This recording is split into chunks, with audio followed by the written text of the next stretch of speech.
On the 27th of March 2001, Kenyans woke up to some horrific news of a school fire that had claimed the lives of 67 students at Kyanguli in Machakos County. Welcome back to the Insight Edition. My name is Yusuf, and on today's episode of Tragedy at School, we are going to look into the shocking story of how two boys burnt 67 of their schoolmates to death and left others with injuries and lifetime complications. The two might have gone unpunished for their crimes.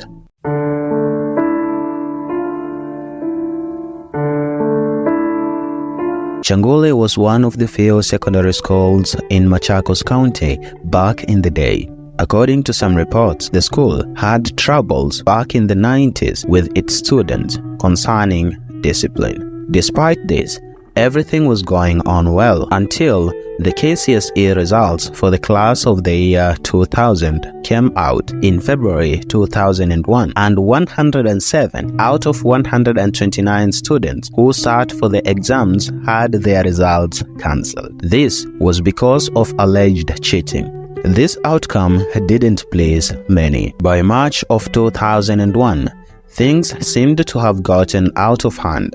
There had been a failed attempt to burn the principal's office and the school library. In the school latrines, flyers were put up which were urging the students to hold a strike. On the 25th of March 2001, the school's deputy principal received complaints of a strong petrol smell near the boarding area of the school. He decided to do a search together with some students, but they didn't find anything. At around 1:30 a.m. on the 26th of March 2001, a dormitory which housed over 150 students went up in flames. The students who were still sleeping at the time were caught unaware. Those who were lucky ran out of the dorm before the fire became big. Others struggled to wake the ones who were still sleeping and save them. The front door to the dormitory was locked from outside, but it seems like some boys forgot this and ran that way. Some tried to escape through the heavily barricaded windows, which was impossible. Those who had managed to escape through the back door were the only ones who were spared by the fire, as within little time, the roof came down, blocking the way, making it impossible to leave or enter the dormitory. The fire brigade never reached Kyanguli.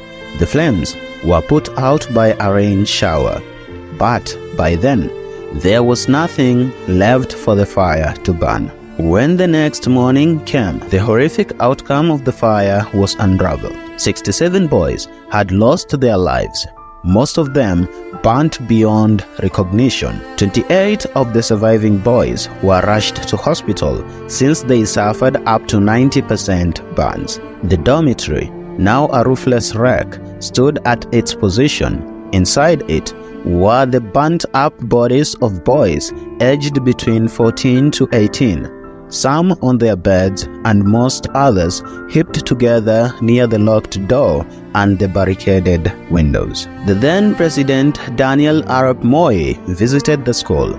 He was very bitter after seeing what had become of young boys who had left their homes to come and study for a better future. He ordered a thorough investigation to commence and the perpetrators to be brought to book. The deceased were buried in a mass grave some meters from where the dormitory stood as investigations continued. Just 2 weeks into the investigation, the police were able to arrest 2 students responsible for starting the fire.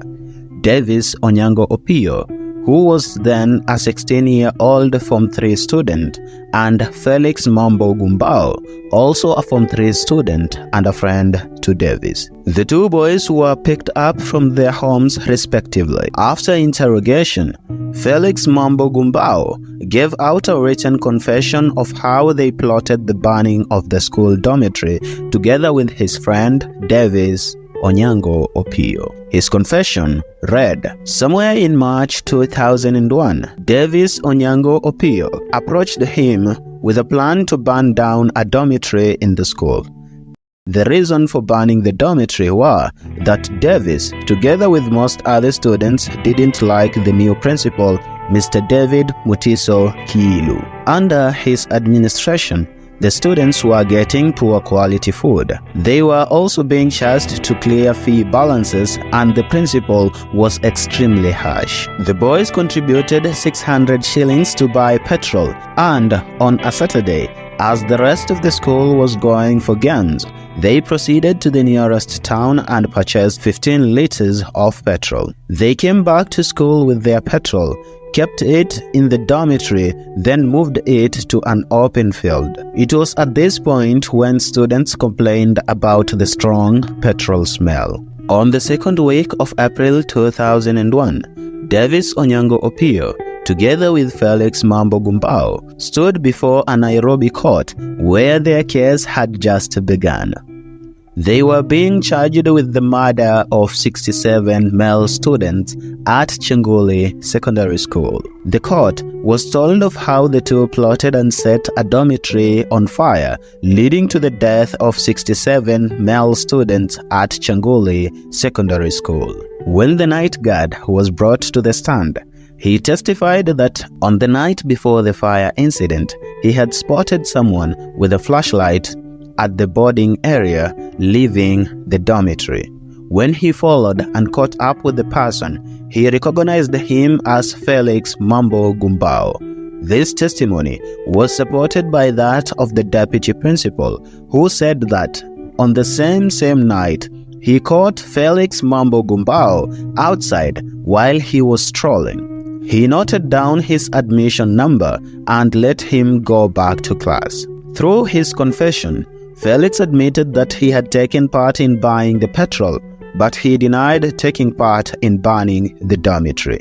On the other side, Davis Onyango Opiyo confessed to taking part in the entire plot, but he would later on claim in court that he was tortured and forced to make the confession in front of police officers. After seeing this, Felix Mambo Gumbao made the same claims.